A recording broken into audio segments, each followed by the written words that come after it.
జై శ్రీరామ్. శ్రీమాత్రే నమః. శ్రీ గురుభ్యో నమః. 2026 సంవత్సరము జూలై నెల 19వ తారీఖు నుంచి 2026 సంవత్సరం జూలై నెల 25వ తారీఖు వరకు కూడా ఈ వారం యొక్క గోచారంలో ఉన్న గ్రహస్థితులు, ఈ గోచారంలో ఉన్న గ్రహస్థితులను అనుసరించి ద్వాదశ రాశుల వాళ్ళకి, ద్వాదశ లగ్నాల వాళ్ళకి ఎలాంటి ఫలితాలు అందబోతున్నాయి ఇవన్నీ మనం చూద్దాం. మొదటిగా గోచారంలో ఉన్న గ్రహస్థితులు: వృషభ రాశిలో మంగళ సంచారము, మిథున రాశిలో బుధ భగవానుడు సంచారము. బుధ భగవానుడు మిథున రాశిలో వక్రించి ఉన్నాడు. ఈ వారాంతంలో ఆయన వక్రగతిలో నుంచి బయటకు వస్తారు. రవి సంచారము కర్కాటక రాశిలో, అలాగే గురు భగవానుడు దేవగురువైన బృహస్పతి సంచారము కర్కాటక రాశిలో, దైత్య గురువైన శుక్రాచార్యుల వారు సింహరాశిలో ఆయన సంచారము, కేతుదేవునితో కూడి శుక్ర భగవానుడు సంచారం ఉంది.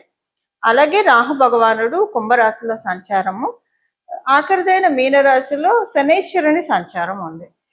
అలాగే చంద్ర భగవానుడు కన్యా రాశి నుంచి వృశ్చిక రాశి వరకు ఆయన సంచారం సాగుతుంది. ఇవి ఈ వారం యొక్క గోచార గ్రహస్థితులు. ఈ గోచార గ్రహస్థితులను అనుసరించి ద్వాదశ రాశుల వాళ్ళకి, ద్వాదశ లగ్నాల వాళ్ళకి ఎలాంటి ఫలితం ఉంటుందో మనం చూద్దాం.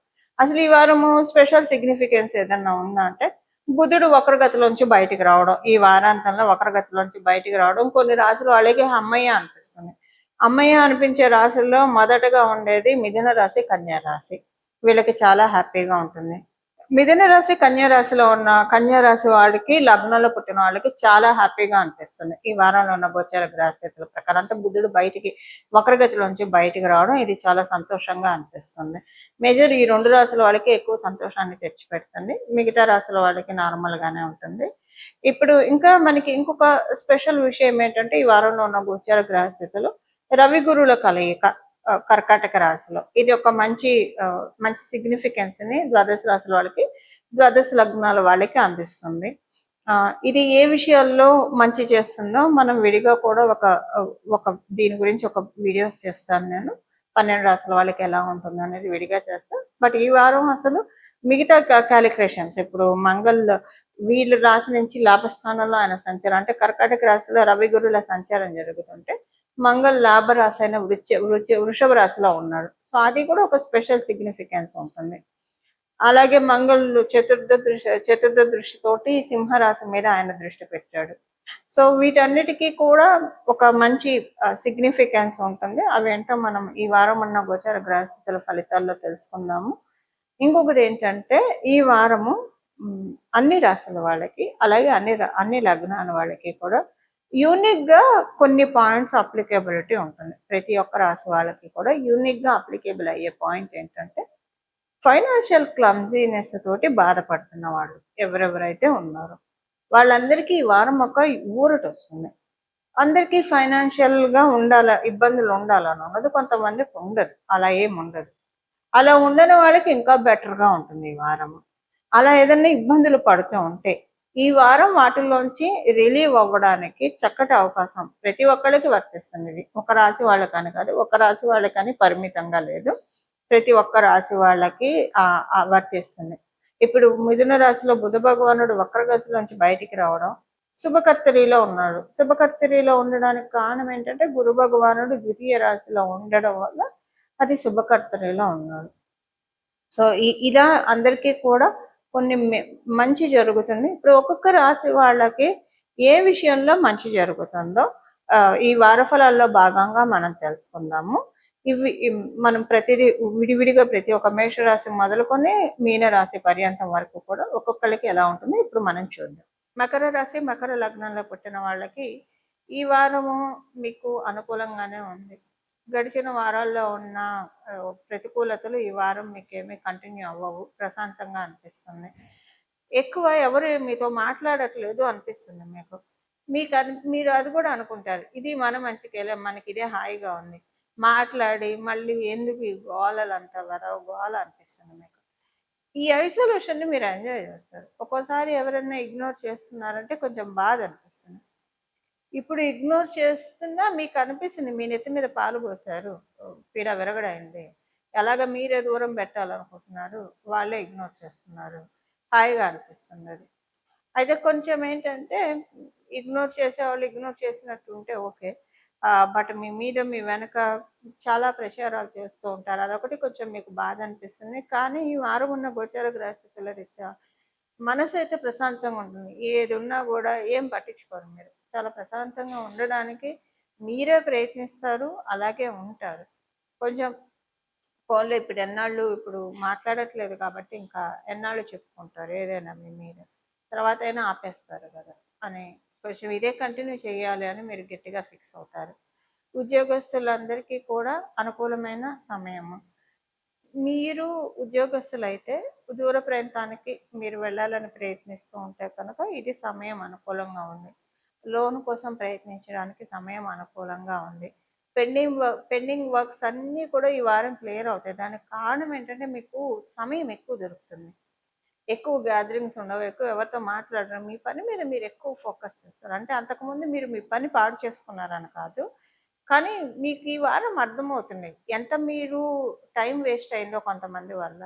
ఆ టైంలో మీరు ఎన్ని పనులు చేసుకోవచ్చో, ఎన్నిటి మీద మీరు మీ ఎఫిషియన్సీని పెంచుకోవచ్చో అది ఈ వారం మీకు అర్థమయ్యేట్టు చేస్తుంది నేచర్.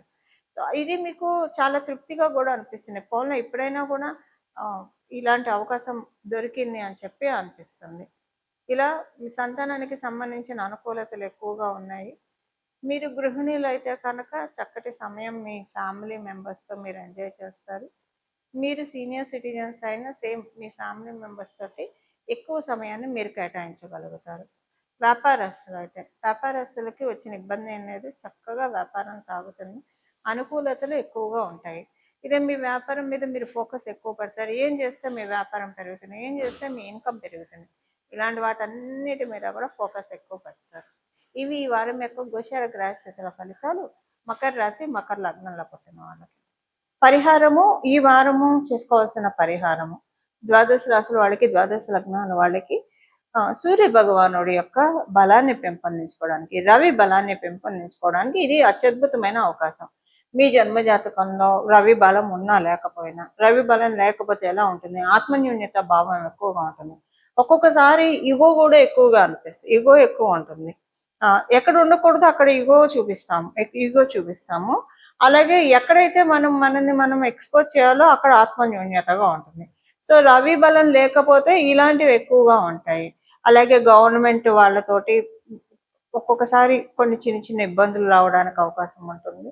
సో రవి బాగోకపోతే మెయిన్ ఆత్మకారకుడు కదా రవి. ఆత్మకారకుడు అంటే మన ఆత్మ ఎంత స్ట్రాంగ్ గా ఉంటుందో మనం అంత స్ట్రాంగ్ గా ఉంటాము. ఇప్పుడు దీనికి చిన్న ఎగ్జాంపుల్ చెప్పాలంటే, పూజ్య గురువులు రమణ మహర్షి వారు ఆయన శరీరాన్ని, ఆయన కాలిని తేనెటీగలు కుట్టినా కూడా ఆయన కొంచెం కూడా చలించలేదు. ఎందుకంటే ఆయన ఆత్మతత్వాన్ని గ్రహించారు కాబట్టి. ఆత్మతత్వం ఎవరైతే బాగా గ్రహిస్తారో వాళ్ళకి శరీరానికి ఏం జరిగినా, సిచ్యువేషన్స్ ఏం జరిగినా కూడా వారికి అదొక సాక్షిభూతంగా చూస్తూ ఉంటుంది ఆత్మ, అంతే. అంటే ఇది ఆయన స్పిరిచువల్ గా ఉన్నతిలో ఉన్న వాళ్ళకి ఆయన మార్గదర్శకం అనుకోండి, అది వేరు. కానీ మా లౌకిక అంశాల్లో కూడా ఇప్పుడు ఎవరైనా కొంతమందిని మనం చూస్తే చాలా స్ట్రాంగ్ గా అనిపిస్తారు. వాళ్ళకి సిచ్యువేషన్స్ ఇప్పుడు బాగా సక్సెస్ఫుల్ పొజిషన్ లో ఉన్న వాళ్ళకి ఏం లేకుండానే కేక్ వాక్ లాగానే ఉంటుందా, బెడ్ ఆఫ్ రోజెస్ లాగా ఉంటుందా, వాళ్ళ ప్రయాణం అంటే ఉండదు కదా. అక్కడ ఉన్నది ఏంటి, మిగతా వాళ్ళకి లేనిది ఏంటి, ఆత్మబలం, ఆత్మస్థైర్యం. ఆత్మబలం, ఆత్మస్థైర్యం ఎవరికైతే ఉంటుందో వాళ్ళకి వచ్చిన అడ్డంకుల్ని కూడా ఒక నిత్యంలా చేసుకుంటారు. ఎవరైనా కాళ్ళు అడ్డం పెడితే అడ్డం పెట్టిన కాళ్ళు అన్ని కూడా నిత్యంలా చేసుకొని అవే ఎక్కుతూ పైకి వెళ్తారు. ఈ అడ్డం పెట్టిన కాళ్ళు వాళ్ళు అక్కడే ఉండిపోతారు, ఎందుకంటే వీళ్ళు ఈ పనిలో ఇక్కడ స్టక్ అయిపోయారు కాబట్టి. ఇది చేస్తాడు సూర్యనారాయణమూర్తి. ఏం చేస్తాడంటే మనకి సక్సెస్ని ఇస్తాడు, ఉన్నతిని ఇస్తాడు. దానికి కావాల్సిన ఏంటి, దానికి కావాల్సింది మనకి ఇస్తాడు, ఆత్మబలాన్ని ఇస్తాడు. ఆత్మబలాన్ని, ఆత్మ చైతన్యాన్ని పెంపొందించుకోవడానికి. అలాగే ఎవరైనా ఆధ్యాత్మికంగా కూడా ముందుకి పురోభివృద్ధికి వెళ్ళాలన్నా సరే మనలో ఉన్న ఆత్మబలం పెరిగితేనే చాలా బాగా ఆధ్యాత్మికంగా కూడా ముందుకు వెళ్తాము. సాధనలో ఉన్న వాడికి ఎస్పెషల్లీ మొదట్లో చాలా ఇబ్బందులు వస్తాయి. ఇప్పుడు రమణ మహర్షిని కూడా, పూజ్య గురువు రమణ మహర్షిని ఆయన మీద ఉమ్మేసిన వాళ్ళు ఉన్నారు, ఆయన మీద చేయకూడని పనులు చేసిన వాళ్ళు ఉన్నారు, ఆయన మొహం మీద కొట్టిన వాళ్ళు ఉన్నారు, రకరకాలు. ఆయన జీవిత గాథ చూస్తే కళ్ళమ్మ నీళ్ళు వస్తూ ఉంటాయి. కానీ ఆత్మబలం ఉంది కాబట్టి అవేం లెక్క చేయకుండా, అమ్మో సాధనలో ఉంటే ఇలాంటివి వస్తున్నాయని ఆయన ఎప్పుడు అనుకోలేదు కదా. అవన్నీ లెక్క చేయకుండా వెళ్ళారు కాబట్టి ఈ రోజు మనం రమణ మహర్షి, పూజ్య గురువులు రమణ మహర్షి అనగానే మనకి తెలియకుండా మన చేతులు ఇలా వెళ్తాయి. అది ఆయన దివ్య జ్యోతి అరుణాచలేశ్వరంలో ఐక్యం అవ్వడం కూడా ఎంతో మంది వీక్షించారు ఆ సమయంలో. ఆత్మబలంతో మనం లౌకిక ప్రపంచాన్ని జయించవచ్చు, ఆధ్యాత్మికంగా కూడా పురోభివృద్ధిని అందరం రమణ మహర్షులం కాలేకపోవచ్చు. కానీ ఏదో ఒక జన్మలో మనం ఆ స్థాయిని తెచ్చుకోవాలంటే ప్రయత్నం అయితే ఎప్పుడో చోట ఒక అడుగైతే ముందుకి పడాలి కదా. ఆ అడుగు ఇప్పుడు పడడానికి గోచారంలో చక్కటి అవకాశం ఉంది. ఇది ద్వాదశ రాశుల వాళ్ళకి, ద్వాదశ లగ్నాల వాళ్ళకి. ప్రతిరోజు ఉదయం సాయంత్రం సూర్య నమస్కారం చేయడము, సూర్యాష్టకం పఠించడము, ఆదిత్య హృదయం పారాయణం చేయడము, అలాగే మధ్యాహ్నం పూట కూడా సూర్యనారాయణము రవికి ఒక్కసారి దండం పెట్టడం, నమస్కార ప్రియ భాస్కర అని చెప్పిన కోసం. మధ్యాహ్నం 12ంటికి కరెక్ట్ గా అభిజిన్ లగ్నం ఉంటుంది. ఆ సమయంలో సూర్యనారాయణ మూర్తిని ఒకసారి తలుచుకోవడం, రవిని తలుచుకోవడం.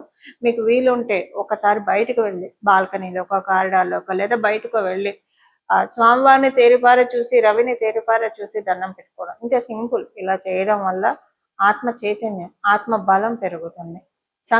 ఆత్మ బలం పెరగడం వల్ల సంకల్ప బలం పెరుగుతుంది. సంకల్ప బలంతో మనం లౌకికంగా ప్రోగ్రెస్ కావాలనుకుంటే లౌకికంగా, లేదా పారమార్థికంగా ప్రోగ్రెస్ కావాలనుకుంటే పారమార్థికంగా, రెండిటికి బాటలు ఆయన వేస్తాడు. రవి యొక్క ప్రత్యేకత అది. ఇలా మనందరం కూడా రవిదేవుని యొక్క అనుగ్రహాన్ని పొంది మన జీవితంలో ఆత్మబలంతో, ఆత్మస్థైర్యంతో అన్ని కూడా మన జీవితంలో అన్ని పనులు నెరవేర్చుకుంటూ మోక్ష సాధనకి ముందుకు వెళ్ళాలని చెప్పి మనస్ఫూర్తిగా మనందరి తరఫున సూర్యదేవుని యొక్క పాదాలని శిరసు ఉంచి ప్రణామం చేస్తూ మంగళం. నమో భగవతే వాసుదేవాయ.